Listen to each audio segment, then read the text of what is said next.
We always have the barbershop. Like, who's this? Who's the greatest? Who's the GOAT? What makes a GOAT? Like, what is we're the just GOAT? talking about from a basketball standpoint. It's over! Cleveland is a city of champions! At that moment, I was like, I'm the greatest basketball player people have ever seen. In all facets, like, you know, I could play the 1 through 5. I can guard 1 through 5. You know, just like literally like did something that's never been done in the history of the sport. That one right there made me the greatest player of all time. For so many reasons. I was super ecstatic to win one for Cleveland because of the 52-year drought.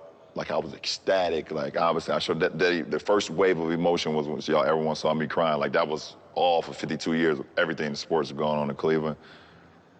And then after I stopped, I was like, that one right there made you the greatest player of all time. You know, everybody was just talking how they were the greatest team of all time. Like, they was the greatest team ever assembled. And for us to come back, you know, the way we came back in that fashion, I was like, you did something special. When you're a guy that constantly has to remind people how great you are, when you got your wife saying you're the GOAT because you think it's going to be a tricky way of trying to keep the heat off of you and nobody's going to, you know, attack a woman when she defends her man, smart move on LeBron James' part. Stupid move in his totality for his legacy.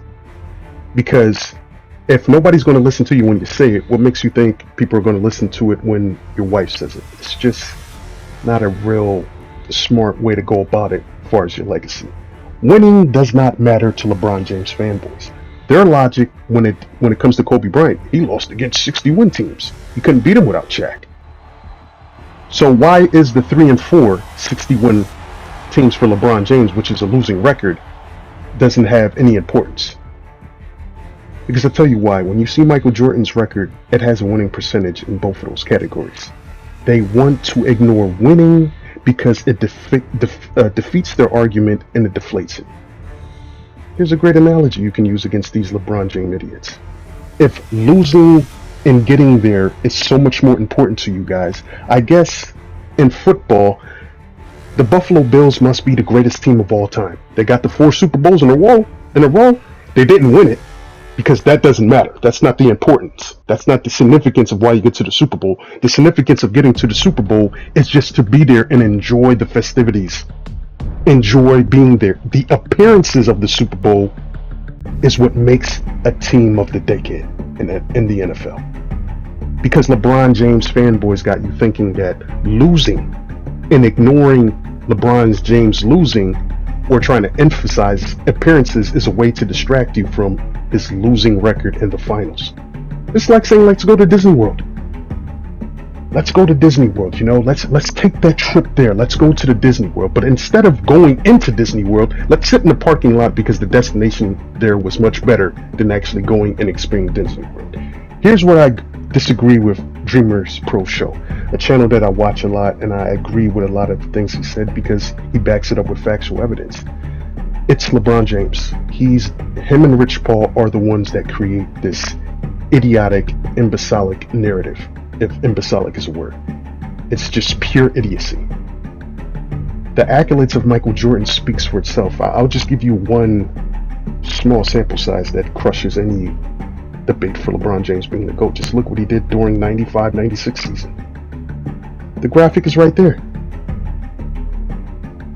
Tim Grover said it, but we'll save that video for another time. See, when you use factual precedents against LeBron James fanboys, they run. They don't want to discuss it. They do a lot of, turning their heads and look for excuses and look for, words to say. Like Nick Wright, he's like a thesaurus. He'll say a lot of things, high educated words, but with no substance, no context. Like when he flashed those numbers about LeBron James' MVP season. No context behind what they say. LeBron James fanboys' arguments have no substance. They fall on deaf ears. They can easily be refuted. All you gotta do is just Google something and defeat them with the simplest of ease. Their arguments have no weight. And you know what's the crazy, ironic part about them not having anything to defeat Michael Jordan's status for the GOAT, Michael Jordan himself doesn't even want to be considered the GOAT. But LeBron James fanboys will ignore that and promote LeBron James saying he's the GOAT. Use this video to destroy their idiocy. Use this video to debunk all their lies. Don't let nobody ever tell you having a losing record 4-6 by justifying about how many times you get there is better than the guy who's 6-0 and never lost. If you care about being called the greatest basketball player ever, does that matter? Do you want that? I don't want it in a sense because I think it disrespects Wilt Chamberlain, Jerry West, all the guys that prior to me I never had a chance to play against. What everybody's saying I am, I never had the chance to compete against other legends that was prior to me. When I hear it, I cringe a little bit because it's a little bit embarrassing because no one knows.